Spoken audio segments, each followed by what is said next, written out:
going on, YouTube?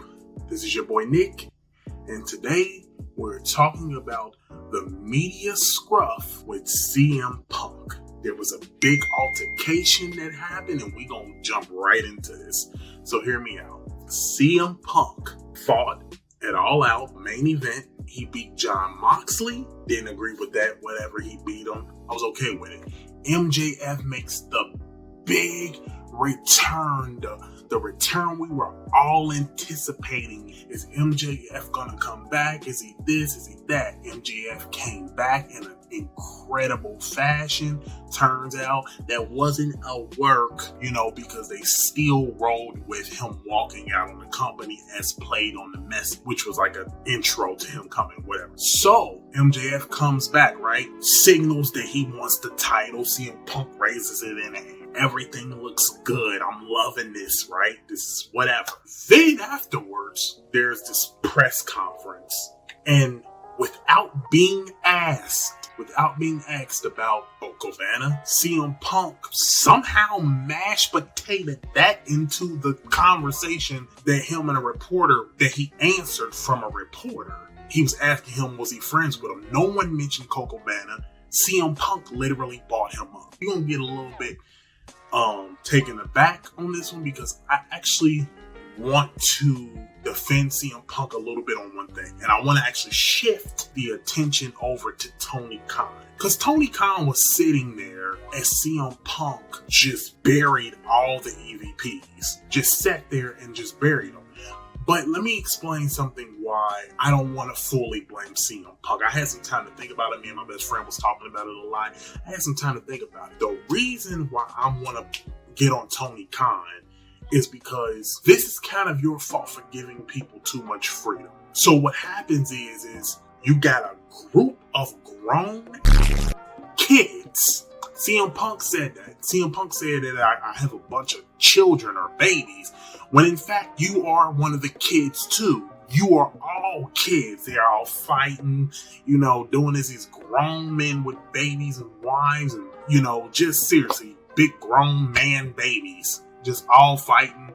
Because the problem is I think Tony Khan gave them too much playground. He gave these kids too much. And you know what happens when you give a kid too much? They act a certain way. And that's what I think. I'm watching Tony Khan, listening to what CM Punk says. Now, he's caught right in the middle, because you can either defend them or you can defend him, CM Punk or the EVPs. So now you're lodged in the middle. And at this point, now you understand why you have to be a little bit Vince McMahon. You have to be a little bit. You have to be a little bit. I'm not saying you have to be screwing women on the low, 700 women on the low at the age of 700 years old. No, I'm not saying you do all that. I'm just saying, with his mindset on, people used to think that he was ruthless. And he kind of was. He was always that way.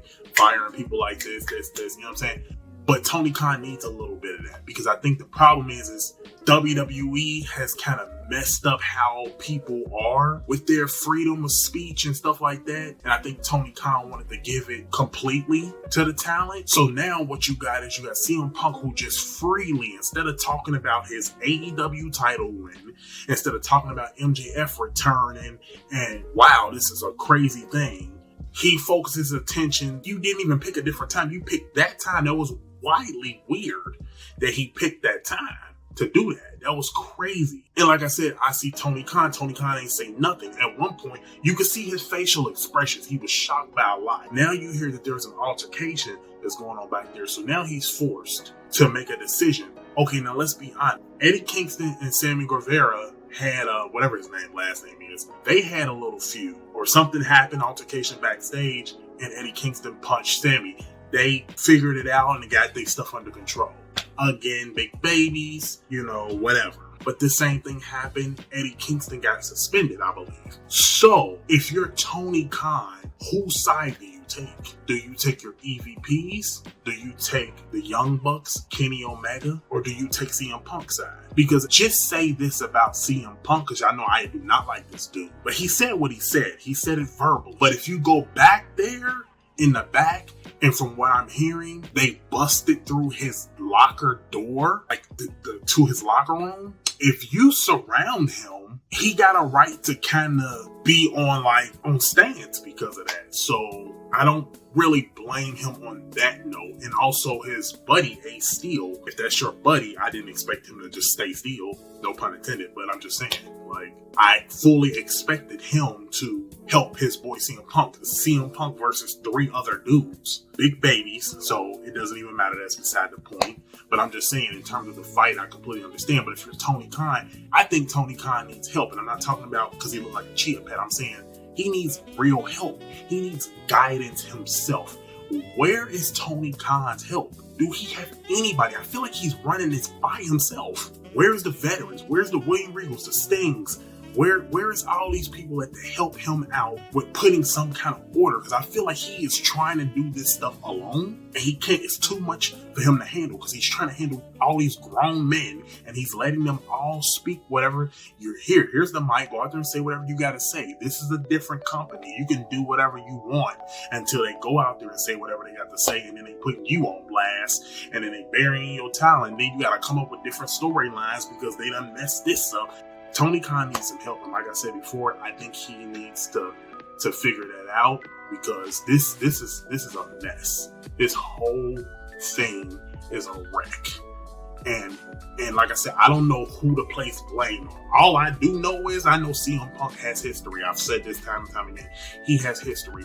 Trouble follows him everywhere he goes. WWE, I heard of about a stint in TNA. He got kicked off tour. In AEW now he has all these problems, and it just wasn't with the Young Bucks and EVPs. He had problems with Young Bucks and all them. He had also problems with Eddie Kingston and all them guys too. So, it's always something. So I hope they all can get this together because it's really getting on my nerves. You know what I'm saying? And because of all this nonsense, it's definitely making me tune in because I can't wait till Wednesday. I can't wait till tomorrow. This is a video before whatever's coming out tomorrow. So yeah, that's all I got to say. See y'all.